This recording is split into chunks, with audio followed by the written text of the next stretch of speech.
एक समय की बात है। एक नगर का सेठ बहुत ही ज़्यादा परेशान रहने लगा। ना तो उसकी दुकान सही से चलती थी और ना ही उसके घर में किसी भी सदस्य की तबीयत ठीक रहती थी। हमेशा ही उसके घर में उसका बेटा या उसकी बेटी या उसकी पत्नी बीमार ही रहती और उसी चिंता में वो धंधे पर ध्यान नहीं दे पाता। इसी वजह से उसकी दुकान धीरे धीरे डाउन होती चली गई। अब सेठ के पास न तो अच्छा खासा धंधा रहा और ना ही उसके घर में किसी प्रकार की खुशियां रही। यही सोचकर वो एक बार अपनी पत्नी को कहता है कि हमारे घर में किसी ने कुछ करवा दिया है। पक्का हमारे घर में किसी ने कोई टोना टोटका किया है। इसी वजह से हमारे घर की ये दशा हुई है। न मेरा धंधा चल रहा है, ना हमारे घर में किसी की तबीयत ठीक रहती है। आखिर ये हो क्या रहा है? ऐसा लग रहा है कि पूरी दुनिया का दुख हमें मिला है। उसकी पत्नी हमेशा अपने पति को कहती रहती कि ऐसी बात नहीं है, आदमी के जीवन में दुख और सुख आते रहते हैं। हमें दुख में इतना दुखी नहीं होना चाहिए कि हम हमेशा दुखी रहेंगे। ऐसी बात नहीं है, दुख आया है तो सुख जरूर आएगा। आप ऐसी बातें ना सोचें। लेकिन वो सेठ अपनी पत्नी की बात नहीं मानता था। ऐसे ही सोचते सोचते एक बार उसकी दुकान में एक महाराज आते हैं और वो उनके महाराज के चरणों में गिर पड़ता है और महाराज को कहता है, महाराज मैं जीवन में बहुत दुखी हूँ। न मेरी दुकान अच्छे से चलती है, न मेरे घर में किसी की तबीयत सही से रहती है। पता नहीं, ऐसा लग रहा है जैसे किसी ने मेरे घर को बांध दिया हो। मेरे घर की खुशियाँ चली गई है। वो सेठ उस महाराज को लेकर उनके घर आ जाता है और कहता है, महाराज जी आप जरा मेरे घर पर नजर घुमाइए, देखिए कि मेरे घर में ऐसा क्या हो गया है कि हमारी खुशियों की किसको नजर लग गई है। वो महाराज बड़ा ही लोभी था। वो महाराज नजर घुमाकर देखता है कि उनके घर में एक बहुत ही अच्छी भैंस बंधी है जो कि अच्छा खासा दूध दे रही थी। अब महाराज के मन में लालच आ गया। वो उन सेठ को कहता है कि सेठ तुम्हें तो 7.5 लगी हुई है। तुम्हारे घर में तो बहुत सारे लोगों ने टोने टोट के कर रखा है। तुम्हारे धंधे को किसी ने बांध रखा है। ये सुनकर वो सेठ कहता है कि महाराज मुझे क्या करना होगा? आगे ये 7.5 कैसे उतरेगी? उस शनि महाराज को मुझसे क्या दुश्मनी है? उसके बाद वो महाराज कहता है कि सेठ शायद तुमने दान पुण्य बहुत कम किया है। तुम्हें किसी संत को दान पुण्य करना चाहिए। तभी वो सेठ कहता है कि महाराज जी आप एक संत है, मैं आपको दान पुण्य कर दूंगा। जरा मुझे बताइए कि मैं क्या दान पुण्य करूं। उसके बाद वो संत कहता है कि देखो सेठ, यदि ये करवाना हो शनि महाराज का टाला तो दान देना पड़ेगा काला, क्योंकि काली भैंस थी और संत को पता था कि सेठ यदि समझदार होगा तो भैंस ही उनको दान देगा। उसके बाद वो सेठ कहता है कि महाराज जी आप अपनी कुटिया में चलिए, मैं आपके लिए वो दान लेकर आता हूँ। आखिर मेरे घर में क्या चीज़ है जो काली है, मैं वही दान आपके लिए लाऊंगा। उसके बाद वो महाराज अपनी कुटिया में चले जाते हैं। अब वो सेठ अपने घर में नजर घुमाता है तो उसको भैंस नजर आती है। वो जैसे ही अपने भैंस को खोल कर ले जा रहा था तभी उसकी पत्नी आके सेठ को रोक देती है और कहती है कि आप ये क्या कर रहे हो? महाराज ने कहा है कि दान देना काला, काला तो हमारे घर में कोयले हैं। महाराज ने ये थोड़ी कहा कि भैंस ला कर देना। तभी वो सेठ वो कोयले लेकर महाराज के पास चले जाते हैं। महाराज देखकर बहुत ज्यादा गुस्से में हो जाते हैं। महाराज कहते हैं कि तुम ये क्या कर रहे हो? कोयला भला कोई दान देता है क्या? तो सेठ कहता है कि तो फिर मैं क्या लेके आऊं? आपने कहा था कि दान देना काला। तभी वो महाराज दूसरी बात बोलता है कि जे करवाना हो शनि महाराज का टाला तो दान देना पड़ेगा काला और चलने फिरने वाला। तभी वो सेठ कहता है कि महाराज जी मैं बिल्कुल समझ गया, अब आपके लिए मैं वही दान लेकर आता हूँ। वो सेठ भागता हुआ अपने घर जाता है और अपनी पत्नी को कहता है कि तुमने ये क्या किया? उन्होंने दान कोयला नहीं मांगा है, उन्होंने भैंस मांगी है। उन्होंने कहा है कि जे करवाना हो शनि महाराज का टाला तो दान देना पड़ेगा काला और चलने फिरने वाला। तभी वो पत्नी कहती है कि रुको, चलने फिरने वाला ना अभी मैं लेकर आती हूँ। वो जोगियों के डेरों में जाती है और एक सांप पकड़ कर लाती है एकदम काला और लाकर सेठ को देती है कि ये ले जाकर महाराज को दे दो। और वो महाराज जैसे ही सांप को देखते हैं तो वो डर जाते हैं और कहते हैं कि सेठ तुम ये क्या कर रहे हो? भला सांप कोई दान देता है? तुम बहुत बड़ी गलती कर रहे हो। मैं तुम्हारे ऊपर एक और 7.5 लगवा दूंगा। उसके बाद सेठ कहता है नहीं महाराज, ये सब मेरे पत्नी का काम है, वही मुझे ये सब बातें बता रही है। अब आप मुझे बताइए कि मैं आपके लिए क्या दान लेके आऊं? तभी महाराज तीसरी बात बोलता है कि जे करवाना हो शनि महाराज का टाला, दान देना पड़ेगा काला, चलने फिरने वाला और दूध देने वाला।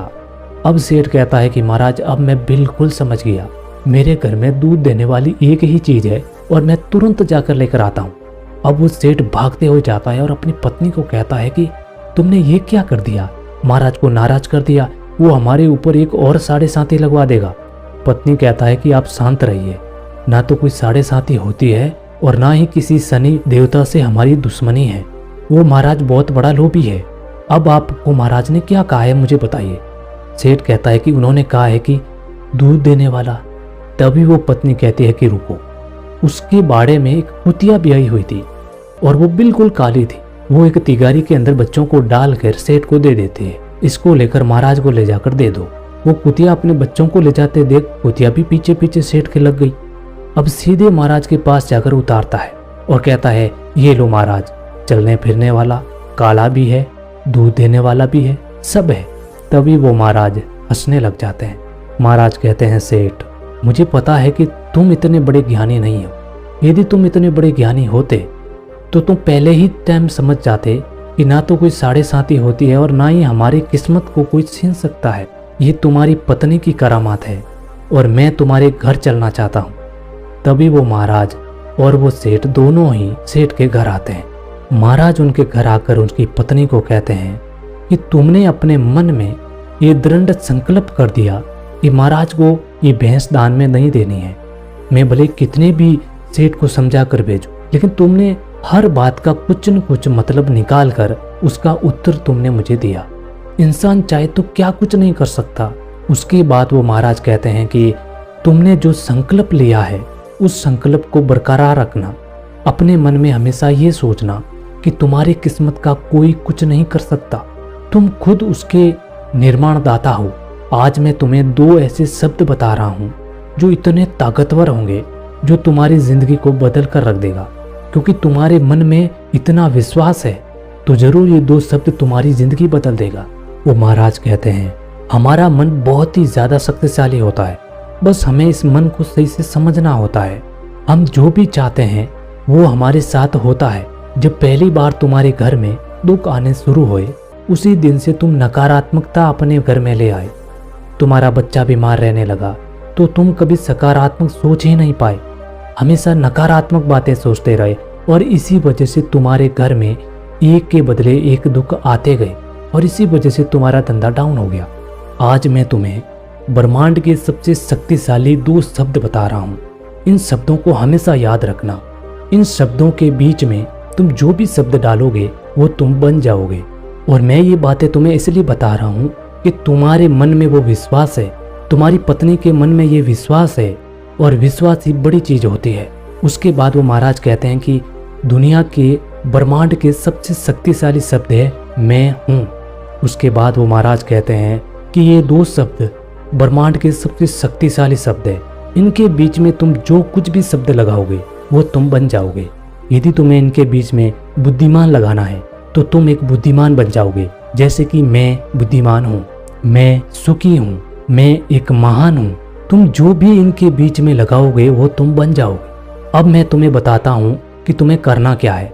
सबसे पहले तुम्हारे मन में जो ये नकारात्मकता घुसी हुई है उन्हें तुम्हें बाहर निकालना होगा और अपने मन में सकारात्मकता भरनी होगी। उसके बाद ही तुम इस मंत्र को कर पाओगे। हम जब दुखी होते हुए भी सुखी का एहसास करते हैं या बातें करते हैं तो हमारा चेतन मन इस बात को नकार देता है, इस बात का विरोध करता है कि हम तो दुखी हैं, हम भला खुश कैसे हैं। तो वो हमारी बात अवचेतन मन तक नहीं पहुंचती है। हमें हमारी बात को उस अवचेतन मन तक पहुंचाना है। जैसे कि मैं बुद्धिमान हूँ, मैं अमीर हूँ, मैं खुश हूँ, इस बात को हमें अवचेतन मन तक लेके जाना है। तभी तुम जो सोचोगे वो हो पाएगा। क्योंकि हम जो सोचते हैं वो इसीलिए नहीं हो पाता है क्योंकि हम जो ये बात कहते हैं कि मैं सुखी हूँ, मैं सुखी हूँ, तो ये बात चेतन मन तक ही रह जाती है। चेतन मन उन्हें आगे नहीं जाने देता। क्यों नहीं जाने देता? क्योंकि ये गलत बात का विरोध करता है। जब हम दुखी होते हुए भी खुश होने की बात करते हैं तो ये चेतन मन अवचेतन मन तक उस बात को जाने ही नहीं देता है, क्योंकि ये एक सुरक्षा गार्ड की तरह काम करता है। ये एक सुरक्षा कर्मी है। यदि इसको ये बात गलत लगती है तो ये अवचेतन मन तक नहीं जाने देता। और जिस दिन हमने इस बात को अवचेतन मन तक पहुंचा दिया, जैसे कि मैं धनवान हूँ, मैं खुश हूँ, उस दिन से जो तुम सोचोगे वो हो जाएगा। अब हमें इस अवचेतन मन तक इस बात को लेकर कैसे जानी है, मैं आपको इसका तरीका बताता हूँ। क्योंकि हमारा चेतन मन हमेशा जागृत रहता है, लेकिन अवचेतन मन उस समय जागृत रहता है दिन में सिर्फ 3 बार, शाम को सोने से पहले और सुबह उठने से पहले और तीसरे ध्यान के वक्त। अब तुम शाम को सोने जाओ तो हमेशा अपने मन में सकारात्मक बातें सोचो। मैं अमीर हूँ, मेरे घर में सुख शांति है, मेरे घर में सब कुछ स्वस्थ चल रहा है, मैं एक स्वस्थ हूँ। सुबह उठो, उस समय भी तुम ये करो, रोज 10-10 मिनट कर सकते हो। मैं तुम्हें कहता हूँ कि तुम 1 महीने तक करके देखो, तुम्हारी जिंदगी बदल कर रख देगी। ये इतने शक्तिशाली शब्द है, बहुत ही कम लोग इनकी ताकत को समझ पाए हैं। जिसने भी इसकी ताकत को जाना है वो इनका इस्तेमाल करके जीवन में बड़ी उपलब्धियां हासिल की है, कामयाबी के नए आयाम स्थापित किए हैं। और तीसरा, तुम ध्यान करते वक्त अपने अवचेतन मन तक इस बात को लेकर जाओ, क्योंकि तुम्हारा चेतन मन तुम्हें रोक रहा है ये बात करने से, लेकिन तुम अपने ध्यान की ताकत से इस बात को अवचेतन मन तक पहुंचा सकते हो। और अवचेतन मन तक ये बात पहुंचने के बाद अवचेतन मन की ताकत इतनी है कि उसे तुम्हारी जिंदगी में सच साबित कर देगी। लेकिन तुम्हें एकदम सच्चे मन से करना होगा। और ऐसा भी नहीं है कि तुम्हें सिर्फ शाम को सोते वक्त या सुबह उठने के बाद या ध्यान में ही तुम्हें सकारात्मक रहना है, नहीं, पूरे दिन तुम्हें 24 घंटे सकारात्मक ही रहना है। जैसे कि जब तुम शाम को सोने जाओ तो ये कहना कि मैं धनवान हूँ, मैं खुश हूँ, मेरे घर में सब स्वस्थ है। सुबह उठते हो उस समय भी यही कहना, ध्यान में रहते हो तब भी यही कहना।